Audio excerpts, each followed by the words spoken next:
Say the word out loud. The Hemi's back, and we ain't going anywhere. Hemi. 3 syllables, 4 letters. You hear that? That's our Hemi, and it's saying, I'm back. And one of the most recognizable names in the entire history of the American automobile. Hemi means raw power. Hemi means muscle cars. Hemi means Dodge Chargers, Plymouth Superbirds, NASCAR victories, modern Hellcats with 600 and more horsepower.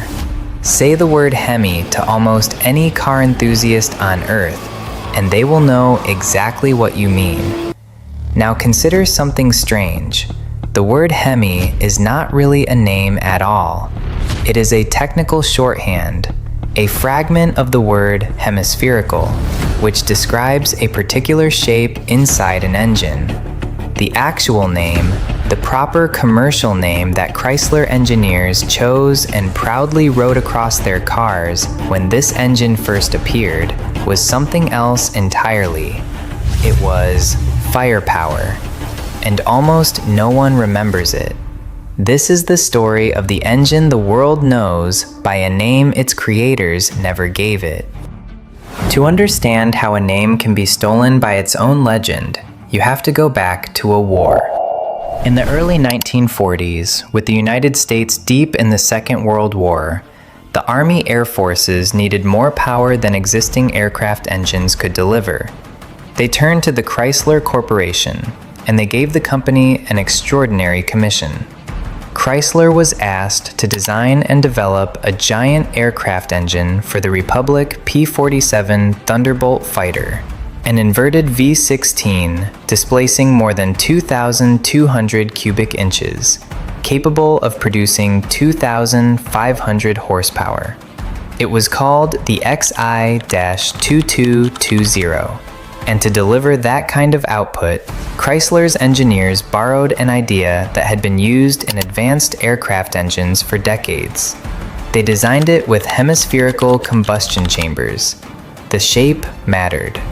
A dome over each cylinder allowed for much larger valves, far better airflow, and a more complete combustion than the simpler, flat-top designs used in ordinary engines. It was the most efficient way to convert fuel into power that the engineering of the era knew how to build. The 11-2220 never went into production. By the time it was ready, the war was ending and the aircraft program was canceled. Chrysler had spent enormous resources developing one of the most advanced aircraft engines of the era, and they had nothing to show for it commercially. But they did have something else. They had the knowledge. They had engineers who now understood, in deep detail, exactly how to design and build a hemispherical chamber engine, and exactly why it produced more power than anything its rivals could field. And in the years immediately after the war, that knowledge was sitting inside Chrysler, waiting for a place to go. The place arrived quickly. The American automobile industry, freed from war production, was launching itself into one of the most aggressive periods in its history.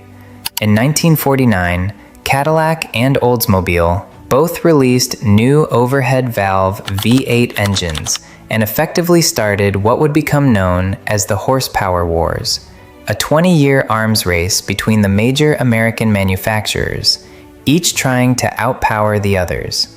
Cadillac's new V8 produced around 160 horsepower. Oldsmobile's Rocket made around 135. Chrysler, a company widely seen at the time as conservative, sensible, and engineering-led but not exciting, had no answer.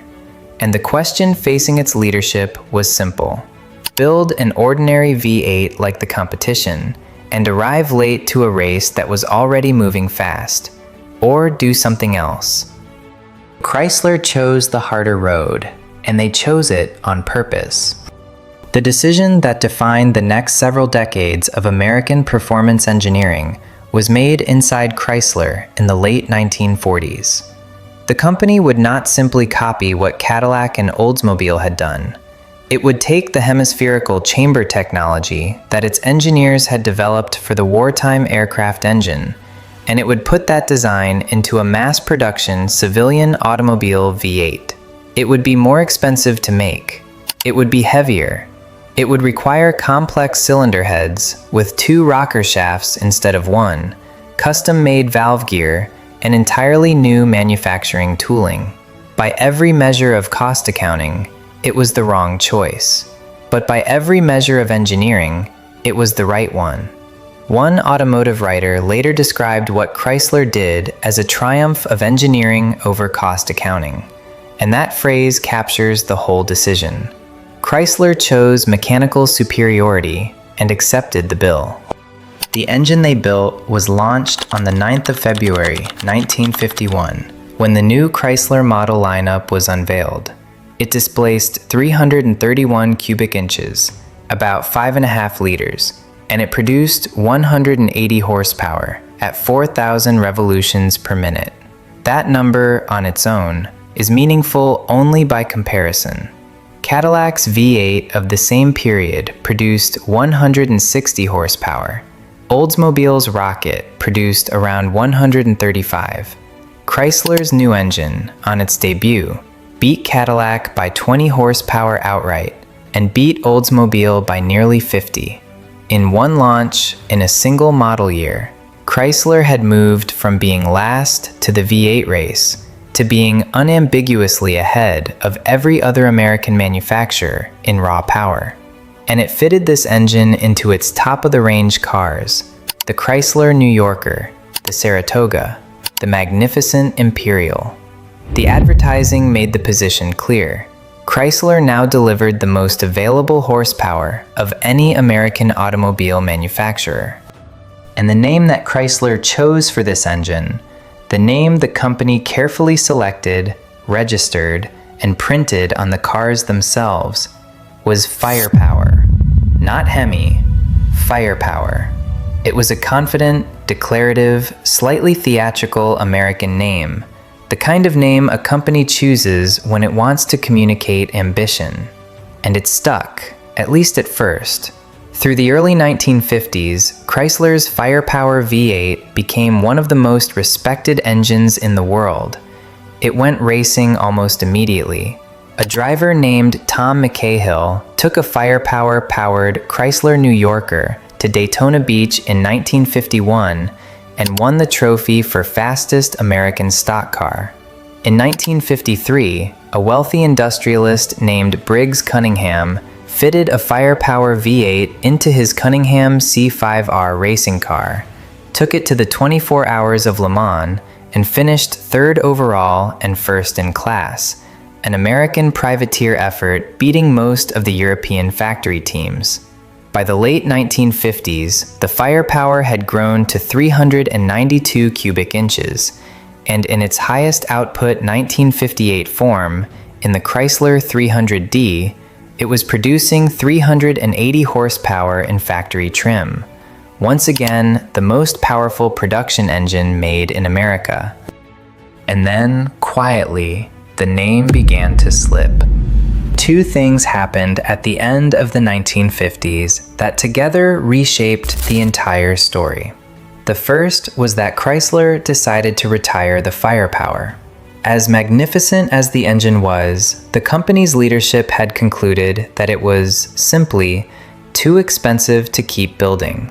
The complex hemispherical heads cost too much to manufacture compared to the simpler designs the competition was now using. For 1959, Chrysler replaced the FirePower in most of its lineup with new V8 engines built around what is called a wedge combustion chamber. Cheaper, lighter, and good enough for most buyers. The FirePower name went out of production. It was, in a real sense, the moment the original engine died. The second thing was that the word Hemi was becoming common in enthusiast and racing conversation. From the beginning, mechanics and journalists had used the word as a shorthand for the engine's defining feature, its hemispherical chamber. It was easier to say than FirePower, more technical, more knowing. By the late 1950s, the word Hemi was already circulating widely in the hot rod world. And at this exact moment, with the FirePower retired and the word Hemi already attached to the family, Chrysler made a strategic decision. The company began bringing the hemispherical chamber back, but not for ordinary cars. It brought it back specifically for racing, for the brutal NASCAR and drag racing battles of the early 1960s. And when Chrysler revived the design in 1964, in a new engine displacing 426 cubic inches, it gave the engine a new name. It did not call it the FirePower, it called it the Hemi. The 426 Hemi became one of the most famous engines in the entire history of American motorsport. It dominated NASCAR so completely that the sport had to change its rules to deal with it.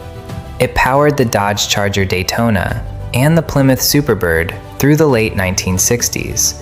It became, in time, the legendary engine that ordinary Americans whispered about, the engine that defined the muscle car era. Chrysler trademarked the word Hemi as a brand, and from that point onward, the word traveled and the FirePower did not. The Hemi name was used for the 426. It was used again when Chrysler revived the architecture in 2003 for its modern era of trucks and performance sedans. It survived a brief discontinuation in 2024 and an immediate corporate reversal in 2025, when Stellantis publicly admitted that retiring the Hemi name had been a mistake. The word Hemi is now one of the most valuable engine trademarks in the entire automotive industry. And the word FirePower? It does not appear in a current Chrysler showroom. It does not appear on a modern dashboard. It does not appear in any official communication about the long Hemi family. The engine that started everything has been quietly written out of its own legend. Think carefully about what actually happened here. The story of a car company that fails, and whose name still carries weight, is, in a strange way, the easier story. We know how to feel about that. The brand outlives the business. The identity transcends the collapse. A beautiful kind of immortality. The story of the FirePower is something different and harder. Chrysler did not fail. Chrysler is still here. The engine architecture did not fail. Quite the opposite. It became the foundation of one of the most successful engine programs in American history. The legend did not fail. The legend exploded into one of the most powerful brand names in the entire industry. The only thing that failed to survive was the original name. The 1951 engineers who built that first hemispherical V8 chose FirePower with care and conviction. They wrote it on their cars. They built their racing reputation on it. And then, gently, over the course of about a decade, their own invention slipped out of their chosen name and into a different one. A name that had originally been just a technical shorthand. This is a quieter form of erasure than a company collapsing or a marquee ending. It is more like a slow drift in language itself. The thing that was created lives on, more powerfully than its creators could have imagined. But the act of naming it, the small assertion of identity that the engineers made when they called it FirePower, was lost along the way. We tend to think that if a creation succeeds, the credit and the name will follow. The Chrysler story suggests something more unsettling. A creation can outlast the people who made it. A creation can outlast even the company that produced it. And sometimes, even more strangely, a creation can outlast the very name its creators chose to give it. And the legend can go on for generations, without ever quite knowing where it began. The FirePower built the Hemi legend, and then quietly watched the legend escape its name. The world remembers what came after: the muscle cars, the racing victories, the modern revival, and forgets the careful, courageous 1951 engineering that started all of it. A creation can outlive its creator. Sometimes, more strangely still, a creation can outlive the name its creator gave it, and the legend goes on, never quite knowing where it began. Before you go, at Timeless Treasures, we go looking for the names history has quietly forgotten. Subscribe and let us keep restoring them, one story at a time.